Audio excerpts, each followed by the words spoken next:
Hello everyone. এর আগে আমরা প্রোটোকল সম্পর্কে অনেক কিছু জেনেছি, বাট শুধু কি প্রোটোকল থাকলেই একটা কমিউনিকেশন সাকসেসফুল হবে? না, কমিউনিকেশন সাকসেসফুল হওয়ার জন্য প্রোটোকলের কিছু ফাংশনালিটিস থাকতে হয়, আর আজকে আমরা সেগুলো নিয়েই কথা বলবো।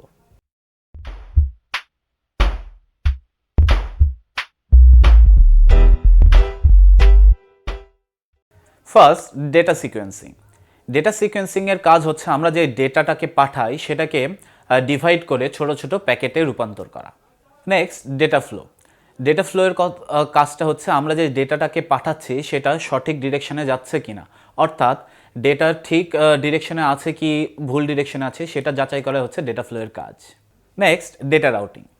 আমরা যখন কোনো ডেটা পাঠাই তখন সেন্ডার আর রিসিভারের মধ্যে অনেক সেন্ডার ইউজ বা রিসিভার থাকে অথবা অনেক রাউটার থাকে, বাট সেগুলোর মধ্যে থেকে কোন রুটটা ফলো করে গেলে আমার ডেটাটা তাড়াতাড়ি সেন্ড হবে বা কোন রুটটা আমার ডেটার জন্য বেস্ট হবে সেটা ডিসাইড করা হচ্ছে ডেটা রাউটিংয়ের কাজ। দেন এনক্যাপসুলেশন। একটা প্রোটোকল ডিসাইড করে যে ডেটা ফ্রেম বা প্যাকেটে কিভাবে এনক্যাপসুলেটেড হবে, অর্থাৎ কোনো ডেটা একটা প্রোটোকল থেকে আরেকটা প্রোটোকলে কিভাবে যাবে সেই প্রসেসটাই হচ্ছে encapsulation. Then segmentation and reassembly. সেগমেন্টেশনের কাজ হচ্ছে ডেটা মেসেজকে সেগমেন্ট করা, অর্থাৎ ডেটাকে প্যাকেটে ডিভাইড করা যখন ডেটা ফ্লোটা আপার প্রোটোকল লেভেল থেকে লোয়ার প্রোটোকল লেভেলে হয়। আর রিঅ্যাসেম্বলির কাজটা হচ্ছে এর ভাইস ভার্সা, অর্থাৎ ডেটাটা যখন রিসিভারের কাছে পৌঁছায় তখন সেই সেগমেন্টেড ডেটাটাকে কারেক্ট অর্ডারে রিসিভারের কাছে পৌঁছায় দেওয়াটাই হচ্ছে রিঅ্যাসেম্বলির কাজ। দেন কানেকশন কন্ট্রোল। যখন ডেটা অনেক লেংদি বা বড় হয় তখন কানেকশন ডিসকানেক্ট হওয়ার একটা পসিবিলিটি থাকে, আর এই কানেকশন মেইনটেইন করাটাই হচ্ছে কানেকশন কন্ট্রোলের মেইন কাজ। দেন মাল্টিপ্লেক্সিং।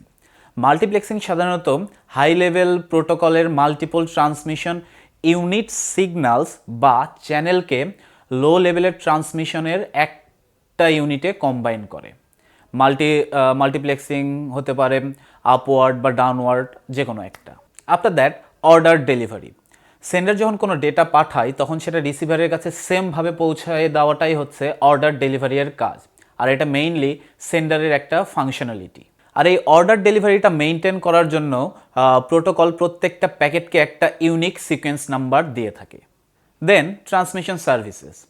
ডেটা প্যাকেটসের প্রায়োরিটি, কোয়ালিটি অফ সার্ভিসেস এবং সিকিউরিটি মেইনটেইন করা বা এসব নিয়ে ডিল করাই হচ্ছে ট্রান্সমিশন সার্ভিসের মেইনলি কাজ, অর্থাৎ কোন ডেটাটা আগে যাবে, ডেটার কোয়ালিটি ঠিক আছে কিনা বা সিকিউরিটিটা ঠিকঠাক আছে কিনা সেটা যাচাই করাটাই হচ্ছে ট্রান্সমিশন সার্ভিসের কাজ।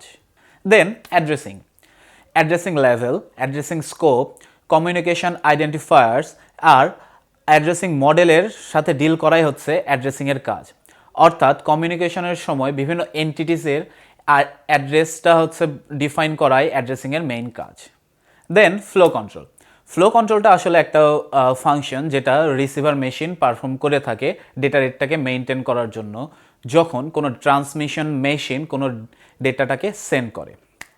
আর কোনো কমিউনিকেশন মেশিনে যদি আলাদা আলাদা ট্রান্সমিশন ডেটা রেট বা রিসেপশন ডেটা রেট থাকে তাহলে সেক্ষেত্রে এই ফ্লো কন্ট্রোল থাকাটা আবশ্যক। Finally, error control.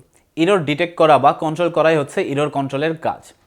ডেটা ট্রান্সমিশনের সময় যদি কোনো ইরর ডিটেক্ট হয় তাহলে রিসিভারের সাইড থেকে সেন্ডারের সাইডে ডেটা রিট্রান্সমিশনের একটা রিকোয়েস্ট চলে যায়, আর সাথে সাথে যে পুরাতন যে ডেটাটা ছিল সেই ডেটাটা ইরেজ হয়ে যায় বা ডিলিট হয়ে যায়, আর এটাই নর্মালি ইরর কন্ট্রোল করে থাকে।